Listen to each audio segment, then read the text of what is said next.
The French Revolution, the period of Enlightenment principles, of bloodshed, of new governments, all ending in a dictatorship which would change the course of European history. This video will look at predominantly the four major causes of that French Revolution. The first one are the tensions within France itself. And those tensions were a result of kind of two time periods clashing because of the different ideals that made up France.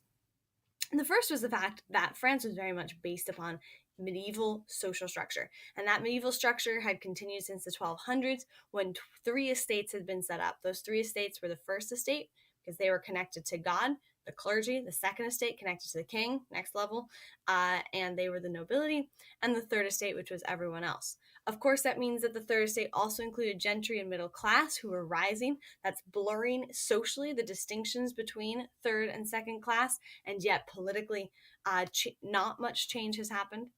Furthermore, the nobility has experienced a great deal of change under Louis XIV as he limited their power. So these have not been untouched since the 1200s, but they're still the same structure as back in the Middle Ages.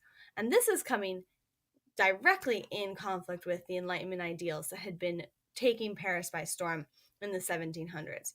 And to exacerbate the situation, Enlightenment ideals, which we'll look at in a second, are very much based upon freedom and equality and giving people more say, regardless of who they are, based on their own natural rights. And look at this chart.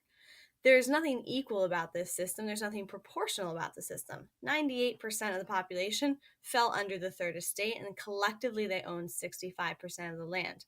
So slightly an exaggeration, but they predominantly carried 100% of the taxation. That's a problem. And that's particularly a problem because new ideas are spreading during this period, which are going to challenge this significantly. And those ideas are the ideas of the Enlightenment, particularly embodied in these three men. You see Rousseau, Voltaire, and Diderot in that order pictorially. Rousseau believed in the idea of social contract, natural rights, and the general will. He believed that people were naturally good, that if they could collectively run government, that government would be less corrupt because it would be less institutional. And so he's kind of laying the foundation in many ways for a change which would allow consent of the governed, and not just consent of the governed to a government, but consent of the governed as a government. Voltaire is arguing more for toleration, deism, but still questioning many of the foundations of Catholic France in these principles of toleration and deism. And then you have Diderot writing the encyclopedia and arguing for more rational education as a result.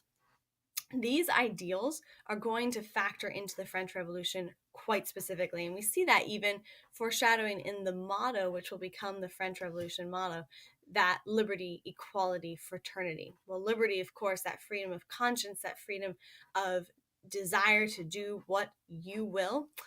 Equality, that belief that everyone has equality, that they are on par with one another, if at nothing else, at least in terms of natural rights and what they are owed in the state of nature.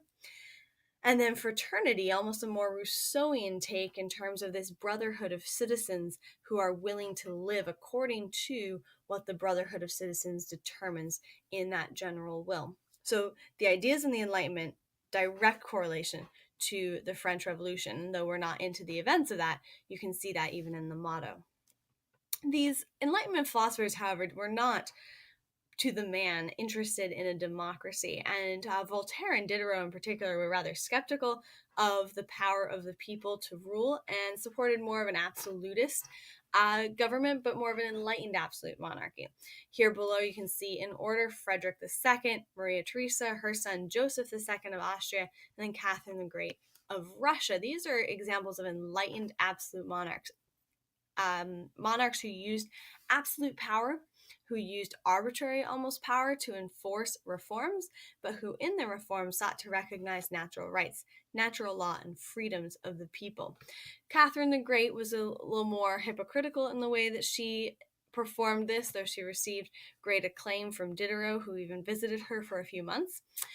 Joseph II was more holistic, particularly in the beginning of his reign, in providing land reforms, agrarian reforms, legal reforms that benefited the people, but did so in both cases in a very absolutist, authoritarian way without really explaining themselves to the people or expecting the people to understand. They felt like they were the ones who could understand reasonably what would help society, and so they were responsible to do it if society liked it or not.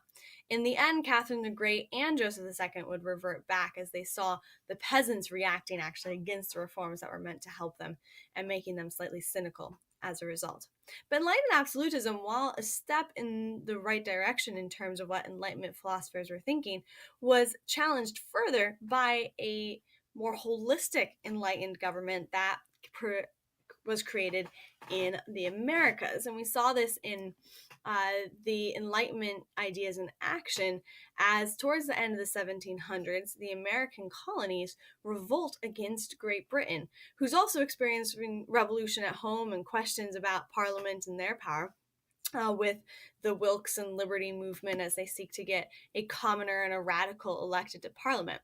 But then over in the 13 colonies, the ideas from the Salon, pictured here in the bottom of this slide, directly influence many of the philosophers of America, Franklin, Adams, Jefferson, as they seek to set up first a Declaration of Independence and then a government that is based upon Enlightenment ideals. And this is very interesting to philosophers in Paris, and they're watching this as it happens and using this in many ways as a model.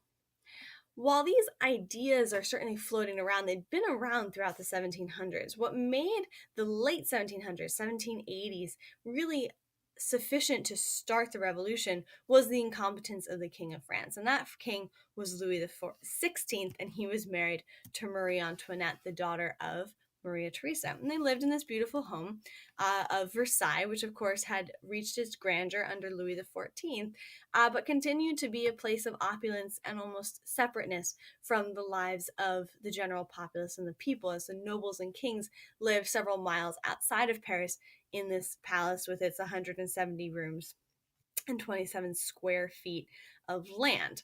Furthermore, the king and queen just were pretty much unaware of what was going on in their provinces. Marie Antoinette was certainly involved in court intrigue and involved in knowing things politically, but not very good at understanding what they meant. She was the youngest daughter of Maria Theresa and had received very little preparation by the way of being an effective monarch. Louis XVI was pretty similar, more interested in hunting and watchmaking and just a private life rather than ruling his government. And so this is a really terrible combination while France is spiraling into debt. Both of them are head of this system known as the Ancien regime, which I am probably slaughtering all the French pronunciations in this video, and I apologize to anyone who can speak French.